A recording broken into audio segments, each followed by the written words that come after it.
formation along the lane line. This guy coming in from the weak side three-point line is one of the reasons it works, and an excellent toss. And he had to go up and get it now. Oh, Tennessee's got a nice basketball team. They're going to make some noise in the tournament. I think they're the #1 team in the AP poll, latest one, after Duke had to hold that L to Syracuse. To the NBA now, Hawk symbols. Justin Anderson drives, then puts Bobby Portis on a poster. Bobby P, man, you got to either get there and take a charge, or you got to get up above the rim. You can't do halfway, because this would have happened. And it's an and one. It's not. Listen, I respect the effort, Bobby Portis, but you ain't out there for your silky smooth jump shot. Got to do some little rim protection, my man. Said he gets boomed on by Justin Anderson. It's the Bulls in the highlights again? Yeah, but this time getting dunked on. We lead the league in worst highlights. Bulls, the worst teams. Suns. That was a Hawks Bulls All right, highlight. this one's your guys, see. Jazz Nuggets, Donovan Mitchell hits Will Barton with a Euro See, step. out of his sophomore slump the last month. Oh, man, they're playing some good basketball in Utah. Off to a rough start. You know, Ben Simmons in his third year, which is like his sophomore year. You know, big Euro step. Man, he got some big feet, too. I think he were at least a size 15. He also had a key block in this game. This is a good game if you wanted to stay up late and watch it. Moving on to James Harden, we are running out of ways to describe the historic run that he's been on. It continued last night as the Rockets visited the Knicks. Harden poured in a career-high 61 and had 15 boards in Houston's win at the Garden. It was Harden's 5th game with at least 50 this season, and the first time a player has had 60 and 15 since Shaq, all the way back in 2000. Rockets GM Daryl Morey was on our show yesterday and talked about Harden's development as a player. I would say the main thing was when you looked at him at Oklahoma City is even when he wasn't on the floor with Durant and Westbrook, and we track everything, as you guys know, his drives to the hoop were the most efficient. I mean, he was like multiple standard deviations to the right. That's how we look at things. Like, he's one of the very unique players in history, the ability to drive and either score or create something for his teammates.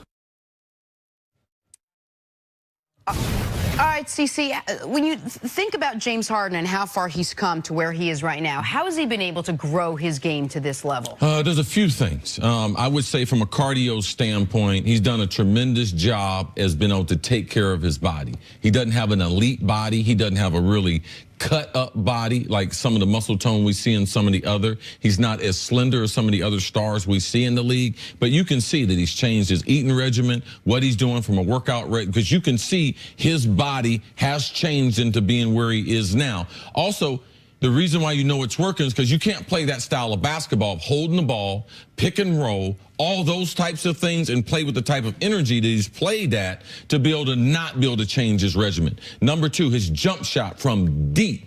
It's gotten so much better, and variations of how he can get to that jump shot, either off a dribble, either off a step back, which is one of a kind in all of basketball. And the third thing, the GM talked about his ability to get to the hole, his ability to dribble the basketball now and get to the hole even more efficiently. Those 3 things right there have changed his game. Dribbling, shooting, just the fundamentals, and overall, I'm going to take care of my body to allow me to play harder longer. So let's talk about the take care of your body part for a moment, because there's an element to this that I think people in NBA circles know, and we don't necessarily talk about that much, which is when James Harden first got to Houston, man, he was on the going out every night all-star team.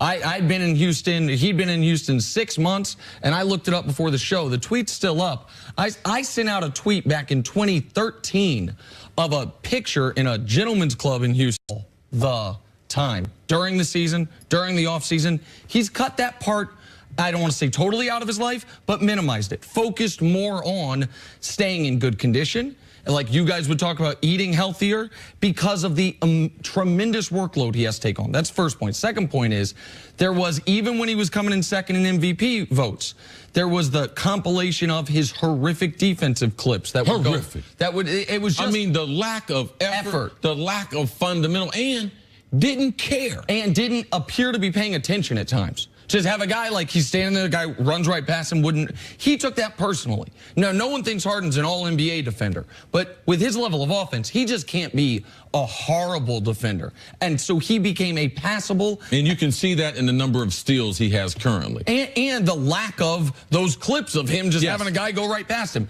And the last thing is that step back.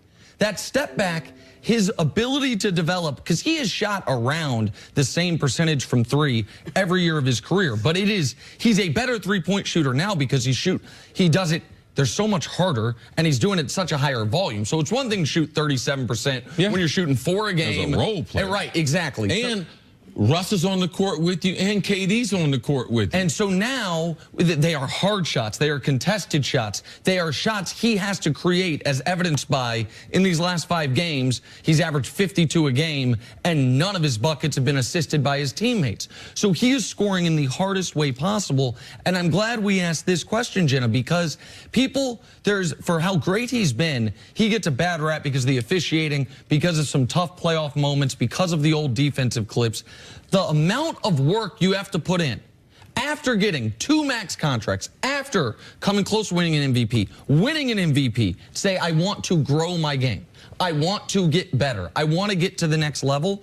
A lot of guys don't do that. A lot of guys say, if I can just maintain here. He did not have this step back 3 the way he does this year, last year. And that's to me, the biggest reason why instead of scoring 30 a game, he's up to 36 a game. It's the reason why he's been able to carry this team while they have dealt with devastating injuries to their 2nd and 3rd best player. The best 5 players in the world, all of them in some different form or fashion, have worked on their game. Starting at the top with LeBron, it's legendary. Him and Kyrie working on his overall dribbling. We know LeBron was challenged to be able to shoot the ball. We know how he worked on that. Kyle Korver with his free throws. KD has worked on it. All he talks about is, I'm going to the gym to build score to basketball. How he can score in so many different varieties. Steph, with his body, now his overall endurance. He can shoot. His range anywhere on the court. His playmaking off the dribble. So these types of players, Giannis, in the weight room has gotten better. Now he's shooting a 3-pointer. Now he's off the dribble. So all the great players, the top 5 players, all of them have Harden-ish type of tendencies that they've worked on their game, and the worst parts of their game have gotten significantly better. And the part that Harden's game, he still doesn't get enough credit for, and Daryl alluded to it yesterday, and when we talk about averaging 40 points a game for a month and a half, leading the league in scoring 36 a night, the points he creates for his teammates on his drive and kick, his ability to create open corner threes, the best shot in basketball for his teammates, he is as good as anyone in the sport at that. So he's not a selfish player because he's scoring this much, because his baskets are unassisted. He's still top 5 in the NBA in assists while scoring at this level. He's the best offensive player in the sport right now, and there's not a close second that's currently playing. All right, let's take a break. Coming up, what's the key for Jared Goff against the Patriots defense? That's next on First Things First. I don't know if he's better.